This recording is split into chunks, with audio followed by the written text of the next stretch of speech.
Doctor Keshava Sudhakar ಎಂಬ ಹೆಸರಿನವನಾದ ನಾನು ಲೋಕಸಭೆಯ ಸದಸ್ಯನಾಗಿ ಚುನಾಯಿತನಾದವನಾಗಿ ಕಾನೂನು ಮೂಲಕ ಸ್ಥಾಪಿತವಾದ ಭಾರತದ ಸಂವಿಧಾನಕ್ಕೆ ಸತ್ಯ, ಶ್ರದ್ಧೆಯನ್ನು ಮತ್ತು ನಿಷ್ಠೆಯನ್ನು ಹೊಂದಿರುತ್ತೇನೆಂದು, ಭಾರತದ ಸಾರ್ವಭೌಮತ್ವವನ್ನು ಮತ್ತು ಅಖಂಡತೆಯನ್ನು ಎತ್ತಿ ಹಿಡಿಯುತ್ತೇನೆಂದು ಮತ್ತು ನಾನು ಈಗ ಕೈಗೊಳ್ಳಲಿರುವ ಕರ್ತವ್ಯವನ್ನು ಶ್ರದ್ಧಾಪೂರ್ವಕವಾಗಿ ನಿರ್ವಹಿಸುತ್ತೇನೆಂದು ದೇವರ ಹೆಸರಿನಲ್ಲಿ ಪ್ರಮಾಣ ಮಾಡುತ್ತೇನೆ.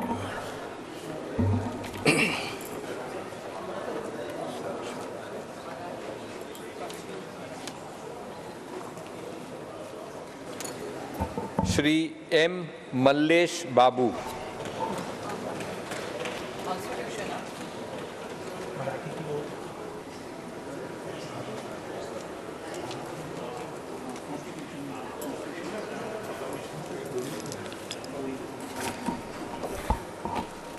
ಮಲ್ಲೇಶ್ ಬಾಬು ಮುನಿಸ್ವಾಮಿ ಎಂಬ ಹೆಸರಿನವಾದ ನಾನು ಲೋಕಸಭೆಯ ಸದಸ್ಯನಾಗಿ ಚುನಾಯಿತನಾದವನಾಗಿ ಕಾನೂನು ಮೂಲಕ ಸ್ಥಾಪಿತವಾದ ಭಾರತದ ಸಂವಿಧಾನಕ್ಕೆ ಸತ್ಯ, ಶ್ರದ್ಧೆಯನ್ನು ಮತ್ತು ನಿಷ್ಠೆಯನ್ನು ಹೊಂದಿರುತ್ತೇನೆಂದು, ಭಾರತದ ಸಾರ್ವಭೌಮತ್ವವನ್ನು ಮತ್ತು ಅಖಂಡತೆಯನ್ನು ಎತ್ತಿ ಹಿಡಿಯುತ್ತೇನೆಂದು ಮತ್ತು ನಾನು ಈಗ ಕೈಗೊಳ್ಳಲಿರುವ ಕರ್ತವ್ಯವನ್ನು ಶ್ರದ್ಧಾಪೂರ್ವಕವಾಗಿ ನಿರ್ವಹಿಸುತ್ತೇನೆಂದು ದೇವರ ಹೆಸರಿನಲ್ಲಿ ಪ್ರಮಾಣ ಮಾಡುತ್ತೇನೆ.